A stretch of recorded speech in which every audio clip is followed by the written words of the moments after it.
عمر اتنی بڑی شخصیت ہے، جب اسلام میں آئے میں نے کہا صحابہ نے نعرہ لگایا تو جبریل اترا اور کا پوچھا کہ آپ نے نعرہ کیوں لگایا؟ کہ ہم نے آج عمر کے اسلام کی خوشی میں نعرہ لگایا۔ تو جبریل نے بتایا اللہ کے رسول صرف دھرتی والے نہیں، آج عمر کے اسلام لانے کی وجہ سے آسمان والے سارے فرشتے خوشیاں منا رہے ہیں۔ اور نبی نے فرمایا تھا جب باپ مرتا ہے تو بیٹے روتے ہیں، بیٹی روتی ہے، کوئی بھائی مرتا ہے تو بہن روتی ہے، لیکن یہ عمر جب تیری موت آئے گی تو میرا اسلام قیامت تک روتا رہے گا۔ یہ مقام تھا حضرت عمر کا، لیکن تم نے سنا کہ 1 تاریخ کو حضرت محرم کی 1 تاریخ کو حضرت عمر شہید ہوئے؟ تم نے سنا کہ کسی نے جو ہے تعزیہ نکالا ہو؟ یہ نبی کا سسر ہے۔ کون ہے عمر؟ نبی کا سسر ہے۔ اور حضرت حسین کی جو خوشیاں مناتے ہو اور سبیلے نکالتے ہو اور جو شربتیں پلاتے ہو اور جو تعزیے نکالتے ہو وہ نبی کے نواسے ہیں۔ اپنے دل سے پوچھ لینا، گھر پہ جاؤ تو تنہائی میں گھر میں جب سسر آتا ہے تب مہمانی کا انتظام کیا ہوتا ہے، اور دوئی تو آوجت کے انتظام ہوا ہے تو رائی تو کھا لیو گو، دوئی تو ہے اپنو رابڑی پی لیو گو، لیکن جب کوئی سگا آ جائے، سسر آ جائے، یہاں گاؤں میں گوشت نہیں ملا تو بھاگ کے تارا نگر چلا جائے گا۔ وہ رشتوں کا بتا رہا ہوں احترام۔ 1 محرم کو مسلمانوں نے تعزیہ کیوں نہیں نکالا، شربتیں کیوں نہیں پلائی؟ اس شہید کو کیوں بل گئے؟ حقیقت یہ ہے کہ اسلام نے شہید پہ رونے دھونے اور ماتم کرنے کی اجازت ہی نہیں دی۔ اگر اسلام شہیدوں پہ رونے دھونے کی اجازت دیتا تو مسلمانوں کا پورا سال ماتم میں گزرتا، کیونکہ پورے سال میں کوئی تاریخ خالی ہے ہی نہیں جس میں کوئی بہت بڑا سپاہی اسلام کا شہید نہ ہوا۔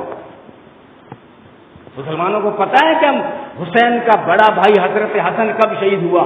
یہ بھی تو فاطمہ کا بیٹا ہے، یہ بھی تو نبی کا نواسا ہے۔ ان کو بھی کوفیوں نے شہید کیا، ان کو بھی بے دردی سے شہید کیا۔ پہلے فجر کی نماز میں خنجر مارے اور پھر بیوی کے ذریعے سے زہر دلایا۔ 2 روایتیں ہیں، لیکن خنجر والی روایت صحیح ہے۔ یہ شیعوں نے تمہیں بہت ساری روایتیں دے دی اور اس کے اوپر چلتے رہے۔ جو شیعوں کے کام سے تعزیہ ہندوستان کے اندر وہ تیمور لنگ لنگڑا لایا تھا۔ کون تھا تیمور لنگ بادشاہ؟ شیعہ تھا۔ اس نے دیکھا یار کربلا پہنچ جائے گا، یہی تعزیہ شروع کر دو، یہی سبیلے نکالو۔ مطلب تم نے اگر پوچھتے نا اسلام سے کہ 10 محرم کو حسین نے کیا کیا تھا، حسین نے 10 محرم کو شربت نہیں پی تھی، روزہ رکھا تھا۔ جو روزہ رکھا ہے وہ شربتیں پیتا ہے۔ حضرت حسین ناچے نہیں تھے 10 محرم کو، جو یہاں جو دیکھ لینا ہر شہر میں، ہر بڑے قصبے میں، راجستھان کے آپ کے اڑوس پڑوس میں دیکھ لینا 10 محرم آگے ڈی جے، پیچھے جیسے بارات جاری اور سنگر ناچتے ہوئے اور بیئر پیتے ہوئے، سیٹیاں بجاتے ہوئے، چھتوں پہ تماشا، سڑکوں پہ تماشا، حسین کے نام پہ یہ کیا توہین مچا رکھی ہے۔ سنی اتنا سن ہو گیا کہ شیعوں کے طریقوں کو اپنا لیا۔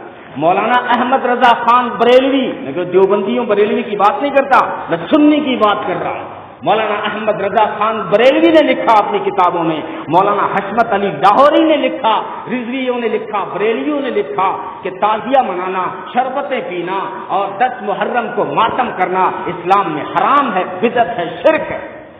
اگر احمد رضا خان کی کتابوں میں نہ ہو تو میں چور۔ میں نے تو سردار شہر کے چوراہے پہ چیلنج کیا تھا، میں نے کہا اگر تمہاری خود کی کتابوں میں موجود نہ ہو تو مجھے گولی مار دینا، میرا قوم تمہیں معاف۔ جی کتنے سال بیت گئے، کوئی جواب نہیں بن پڑے گا۔ کیوں؟ اس لیے کہ سنیوں کا طریقہ ہی نہیں ہے، یہ شیعوں نے دیا ہے تم کو۔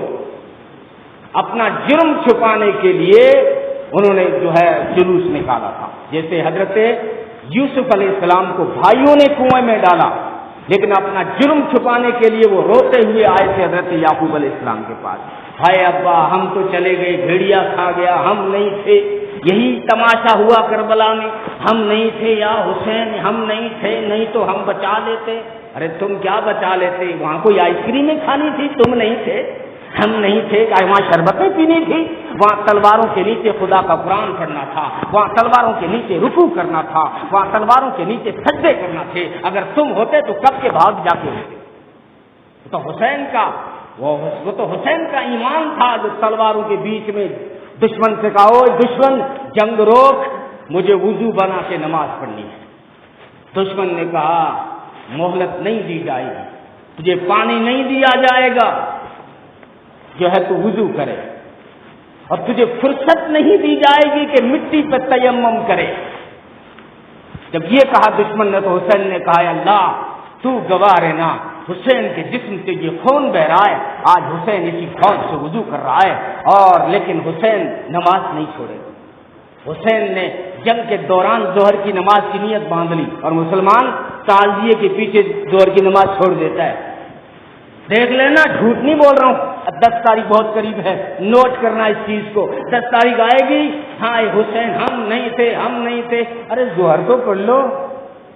اگر کوئی پوچھے نا یہ مسلمان 10 محرم کو کس کے جنازے کے پیچھے جا رہے ہیں، تو میں تو کہوں کہ انہوں نے ظہر کی نماز کا جنازہ نکالا ہے، ظہر کی نماز پڑھی نہیں اور نعرہ دے رہے ہیں حسین ہم نہیں تھے۔